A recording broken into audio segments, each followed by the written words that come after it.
Assalamualaikum warahmatullahi wabarakatuh. Bagaimana anak-anakku yang Bapak banggakan? Semoga kalian semuanya dalam keadaan sehat-sehat selalu. Amin ya robbal alamin.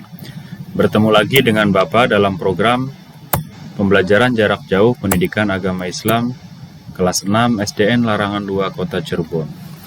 Pada pagi hari ini kita alhamdulillah punya kesempatan untuk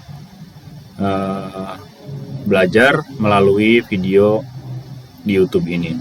Semoga video ini bisa membantu kalian dalam melaksanakan belajar mengajar seperti halnya biasa di luar masa pandemi. Seperti biasa, Bapak tidak bosan-bosannya mengingatkan bahwasanya kita semua ini masih dalam masa pandemi corona. Artinya, kalau kita semua masih dalam masa pandemi corona, kita semua harus selalu menerapkan 3M. M yang pertama yaitu selalu memakai masker. M yang kedua yaitu selalu mencuci tangan dengan sabun. Dan M yang ketiga yaitu selalu menjaga jarak. Ya, dengan harapan ikhtiar tersebut bisa menghindarkan kita dari terjangkitnya virus corona. Ya. Pada pagi hari ini Bapak akan membawakan pelajaran 7 yang berjudul Menerima Kodo dan Qadar, ya. Dan subjudulnya yaitu Memahami Makna Kodo dan Qadar. Jadi pada pagi hari ini Bapak akan belajar bersama kalian melalui video ini, yaitu belajar apa? Belajar menerima kodo dan qadar, ya. Namun, seperti biasa sebelum pembelajaran dimulai, Bapak mengajak kalian semua untuk berdoa bersama dengan harapan kita semua diberikan ilmu yang bermanfaat. Amin ya robbal alamin. Anak-anakku yang Bapak banggakan, marilah kita bersama-sama untuk berdoa bersama.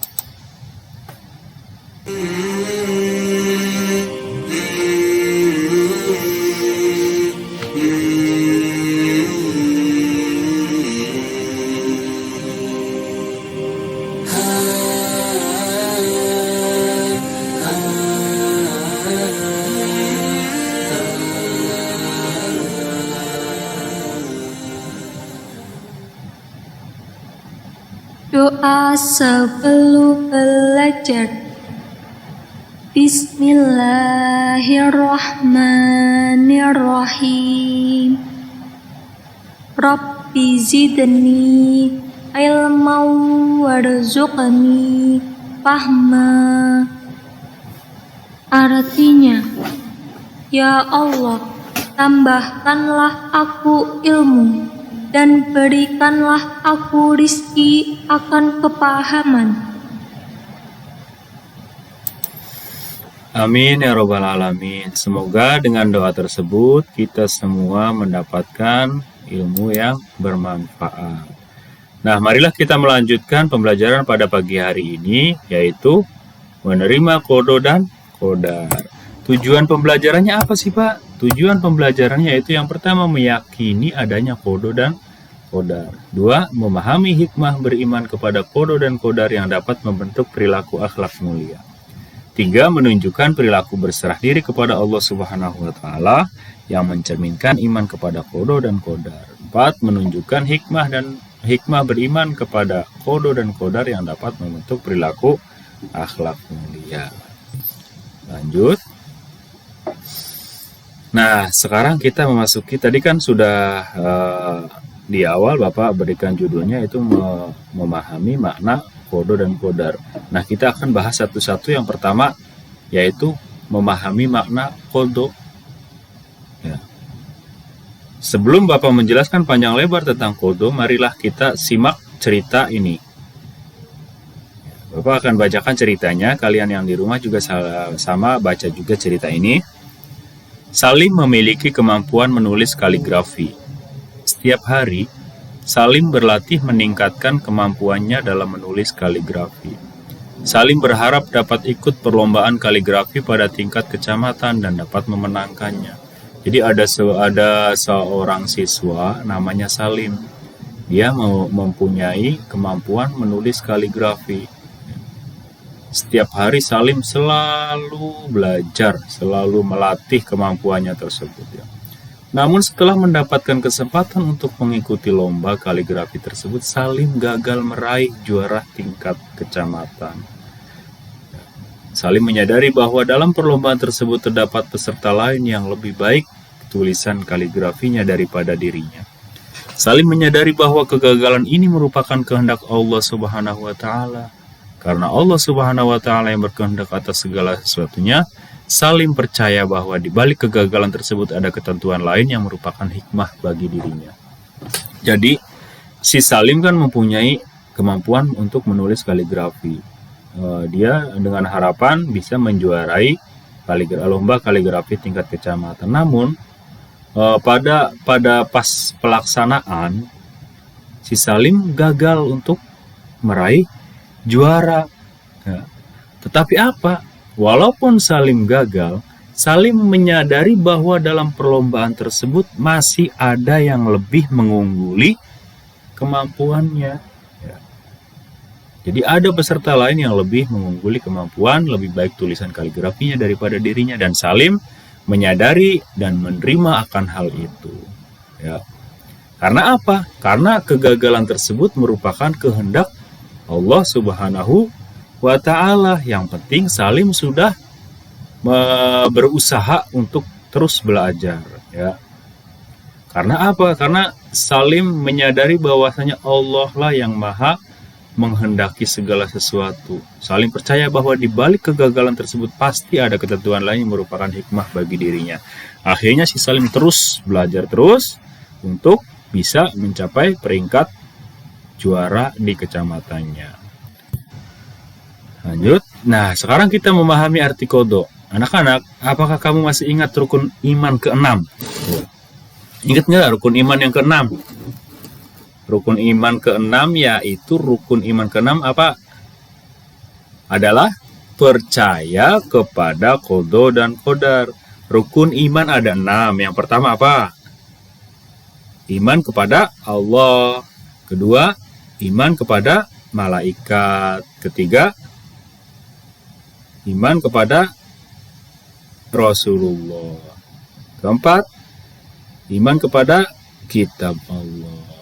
Kelima, iman kepada hari kiamat. Dan yang terakhir ini, yang keenam itu iman kepada qadha dan qadar. Untuk itu, marilah kita pahami makna qadha terlebih dahulu. Ya. Qadha adalah keputusan atau ketetapan terhadap suatu ketentuan yang telah ditetapkan oleh Allah Subhanahu wa Ta'ala bagi makhluknya. Qadha tidak dapat diubah dan tidak dapat ditunda atau dimundurkan.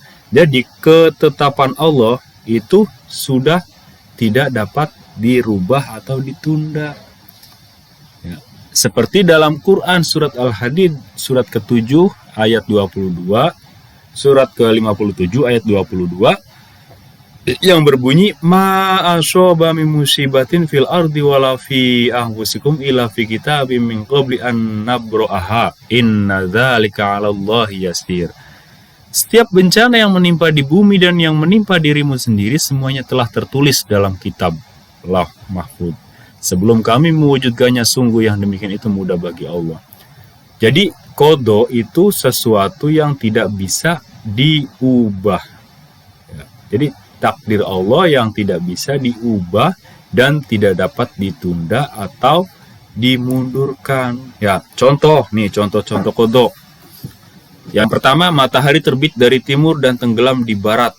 Nah, ini tanda-tanda mau kiamat. Ini salah satunya itu matahari terbit dari timur dan tenggelam di barat. Nah, ini adalah ketentuan Allah yang dinamakan qadha. Artinya, ketika pas hari kiamat nanti, itu pasti Allah sudah mencatat di Lauh Mahfuz bahwasanya hari ini tanggal sekian, tahun sekian akan terjadi kiamat, dan itu tidak bisa ditunda-tunda. Terus kematian, contoh keduanya. ketika ada orang di sekitar kita tiba-tiba meninggal mendadak. Sekarang banyak kematian yang meninggal mendadak, ya. Nah, ini adalah merupakan qada dari Allah. Ini sudah kepastian, tidak bisa ditunda-tunda. Karena Allah ketika sudah menciptakan manusia itu sudah ada catatannya bahwasanya orang tersebut akan mati tanggal sekian, jam sekian, di sini, di tahun sekian, di bulan ini, ketika waktu ini. Itu sudah ada catatannya dan tidak bisa dirubah, ya. Terus bumi serta planet-planet lainnya berputar sesuai porosnya. Bayangkan coba, kalau bumi atau planet-planet lainnya tidak berputar sesuai porosnya, bagaimana keadaan dunia ini? Dan Allah itu sudah mengaturnya, dan itu tidak akan bisa dirubah. Misalkan ada orang, saya mau merubah matahari ini muternya kebalik, itu tidak bisa. Itu sudah ketetapan Allah dan tidak bisa dirubah, ya. Lalu apa sih Pak hikmah beriman kepada qada? Ini hikmahnya. Seseorang yang beriman kepada qada akan bersikap dan perilaku antara lain sebagai berikut. Yang pertama, datang ke sekolah atau kegiatan lainnya tepat waktu. Artinya apa? Artinya kita sebagai manusia, ya, tidak tahu ketetapan Allah yang akan kita terima. Jadi jangan sampai ini sudah waktunya sekolah, ini sudah waktunya belajar, santai aja, ntar aja. Atau ini sudah waktunya sholat, sudah ada suara azan, ntar aja nunggu, kan waktu sholatnya masih panjang, santai aja dulu, tanggung main gamenya. Nah, itu tidak boleh, karena siapa tahu umur kita pendek, kita belum sholat sudah meninggal dunia, gimana coba? Berarti kita tidak melaksanakan sholat ketika ajal sudah tiba, ya. Makanya dari mulai sekarang harus tepat waktu. Apapun, kegiatan apapun, ibadah apapun, ya, entah itu sekolah, sholat, kegiatan apapun harus tepat waktu. Sholat, udah suara azan, langsung sholat. Karena kita tidak tahu umur kita sampai mana, ya. Terus memanfaatkan waktu untuk belajar dan hal lain yang positif. Seperti tadi, jadi jangan sampai waktu-waktu kita terbuang sia-sia. Mumpung masih muda, saya masih kecil, santai aja, berbuat baiknya ntar aja kalau sudah tua. Banyak orang berpikiran seperti itu, ya, sedangkan kita tidak tahu umur kita sampai umur berapa. Makanya mumpung kita masih diberikan kesehatan, mumpung kita masih diberikan waktu untuk berbuat baiklah dari sekarang, ya. Terus hikmah beriman kepada qada yang ketiga itu menerima berapapun uang jajan yang diberikan orang tua. Berapapun uang jajan setiap hari yang diberikan oleh orang tua, mungkin itu adalah sudah ketentuan dari Allah Subhanahu wa Ta'ala. Kalau orang tua kita hanya mampu cuman segitu, percayalah, kalian harus menerima itu, karena dengan rasa menerima tersebut kita semua akan melapang dada, akan lega, ya. Terus yang keempat, tidak bersikap sombong di rumah, di sekolah, atau di lingkungan masyarakat. Nih, yang keempat, tidak bersikap sombong. Coba tadi kaitkan dengan cerita si Salim tadi, ya, padahal Salim tersebut sudah pintar kaligrafi, sudah belajar tekun, tetapi Salim tidak sombong ketika dia kalah, ya. Salim menerimanya bahwasanya di atas langit masih ada langit, ya. Jadi tidak ada yang perlu disombongkan bagi kita semua manusia. Terus yang kelima, berhati-hati jika berada di tempat keramaian atau di jalan raya yang padat kendaraan, ya. Kita tidak tahu umur kita sampai mana, makanya kita berhati-hati. Jangan sampai kita mati konyol. Kita tidak berhati-hati di jalan raya langsung tertabrak, ya. Terus 6, bertanggung jawab atas tugas yang diberikan kepadanya. Ya, kita sebagai manusia diberikan tugas bahwasanya semua manusia itu dikasih tugas untuk beribadah kepada Allah, dan kita harus bertanggung jawab akan hal itu, ya. Ketujuh, santun dan rendah hati dalam bersikap dimanapun ia berada. Memahami makna qadar. Nah, ini Bapak akan bagi video ini menjadi 2. Jadi cukup untuk sekarang Bapak hanya menjelaskan tentang memahami makna qada. Jadi intinya qada adalah ketentuan Allah yang tidak bisa dirubah, tidak bisa ditunda, dan tidak bisa diapa-apakan, Ya, jadi intinya qadha itu tidak bisa diubah, tidak dapat ditunda atau dimundurkan. Ya. Alhamdulillahirrabbilalamin. Terima kasih sudah menyaksikan video ini. Semoga kalian di rumah semuanya tetap sehat walafiat. Mungkin nanti penjelasan makna qadarnya di pertemuan selanjutnya di Jumat depan. Bapak akan jelaskan tentang qadar. Karena kalau videonya kelamaan mungkin kasihan, irit kuota juga. Ya. Namun sebelum menutup video ini, untuk absen kehadiran silakan ketik di kolom komentar video YouTube ini dengan format nama siswa hadir. Contoh di sini ada nama siswa Reva hadir.